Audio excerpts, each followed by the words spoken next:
Brasil, coração do mundo, pátria do Evangelho. Ditado pelo Espírito Humberto de Campos. Psicografado por Francisco Cândido Xavier. Primeira edição lançada em 1938. A Revolução Francesa. Em 1792, Dom João assumia a direção de todos os negócios do trono português, em virtude da perturbação mental de sua mãe, Dom Maria I. Época de profundas transições em todos os setores políticos do Ocidente, a regência se caracterizou por inúmeros desastres. No capítulo da administração, em 1789, instalar a Revolução Francesa, modificando a estrutura de todos os governos da Europa.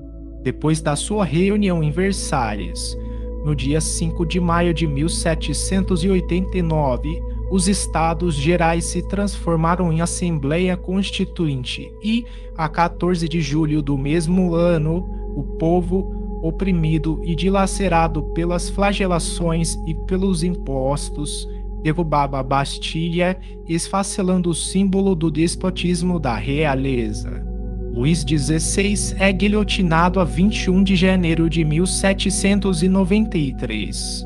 Instala-se a República Francesa sobre um pedestal de sangue que corre abundantemente nas praças de Paris. A guilhotina decepa todas as cabeças da nobreza. Após a Declaração dos Direitos do Homem e do Cidadão, as coletividades da França se haviam entregado àqueles anos de embriaguez no morticínio. Esses movimentos invadem todos os departamentos das atividades políticas da Europa.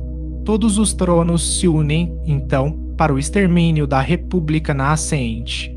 Mas os revolucionários não esmorecem na sua encarniçada resistência.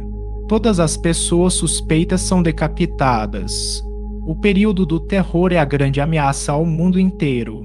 Esse período, porém, se encerra com a morte de Maximiliano Robespierre no cadafalso para o qual os seus excessos de autoridade haviam mandado inúmeras vítimas.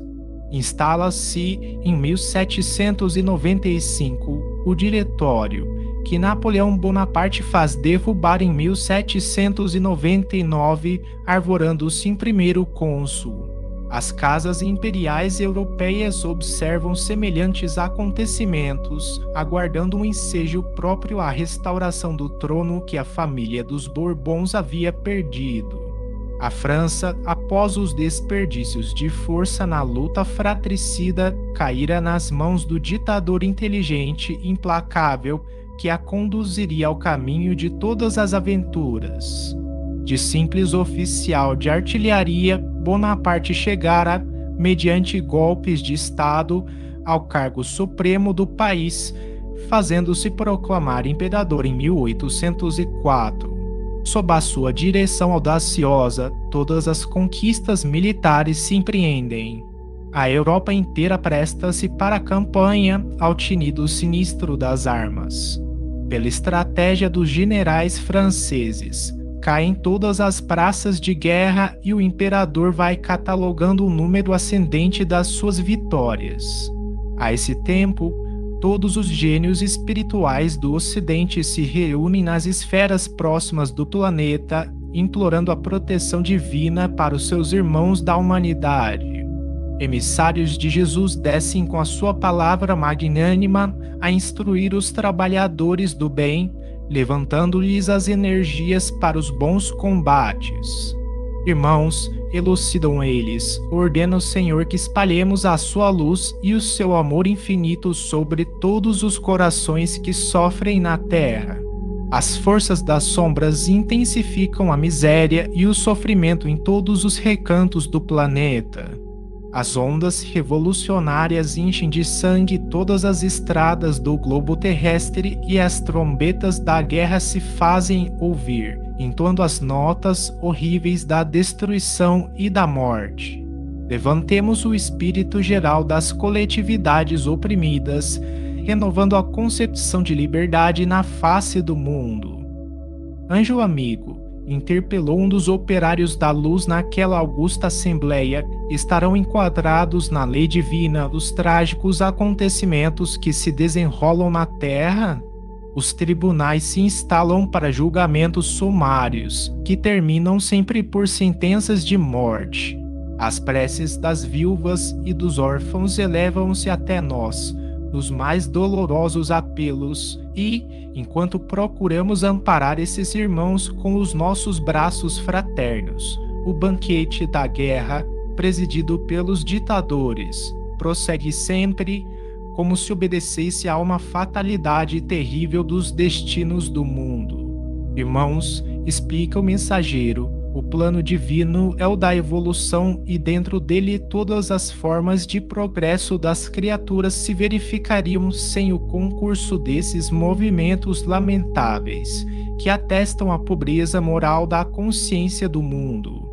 A revolução e a guerra não obedecem ao sagrado determinismo das leis de Deus, traduzem o atrito tenebroso das correntes do mal, que conduzem o barco da vida humana ao mar encapelado das dores expiatórias.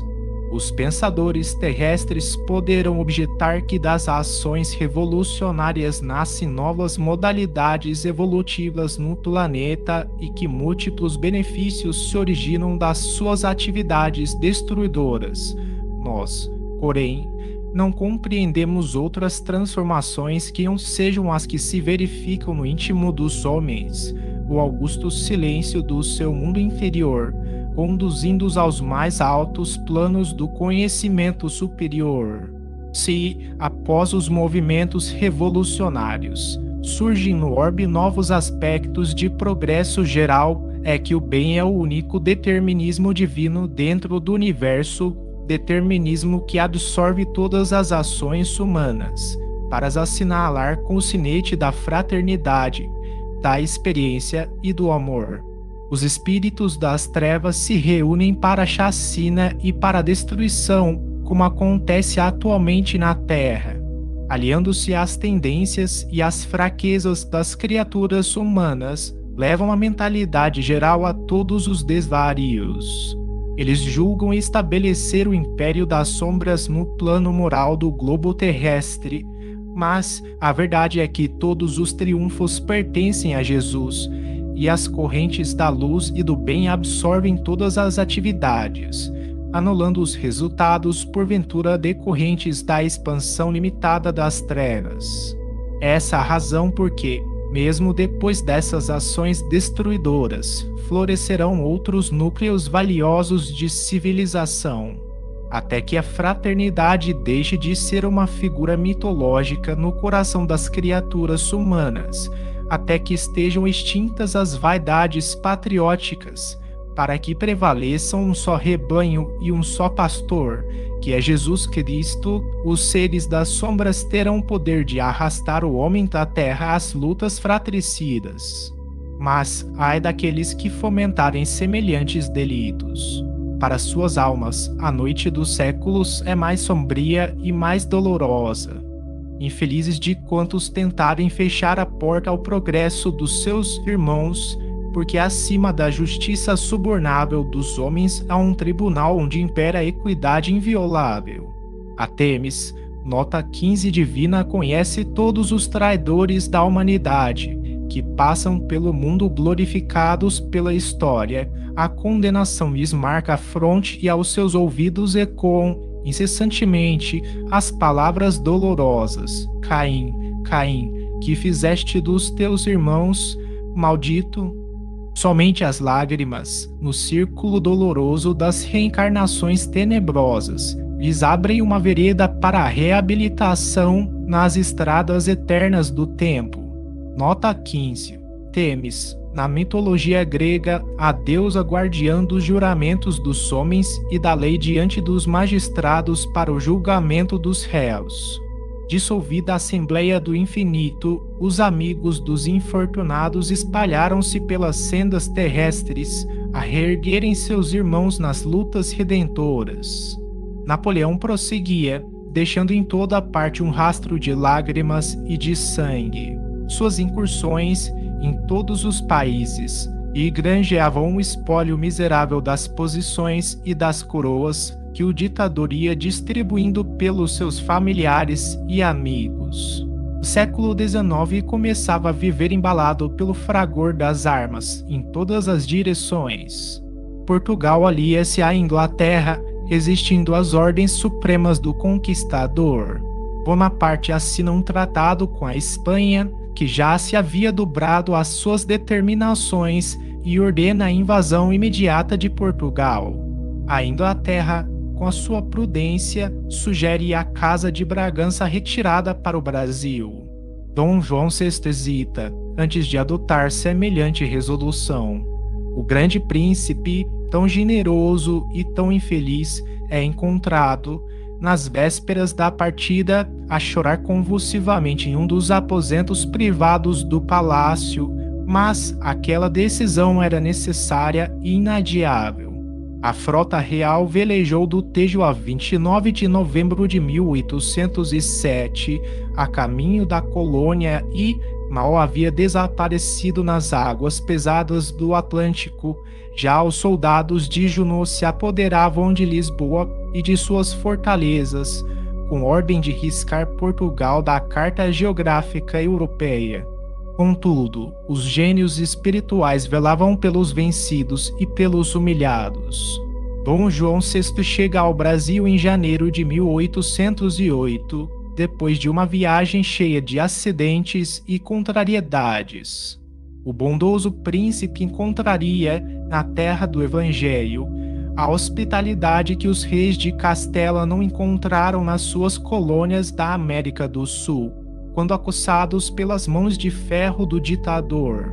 A Casa de Bragança ia dilatar até aqui os limites do seu reino, reconhecida e feliz por encontrar no Brasil a compreensão e a bondade, o acolhimento e o amor.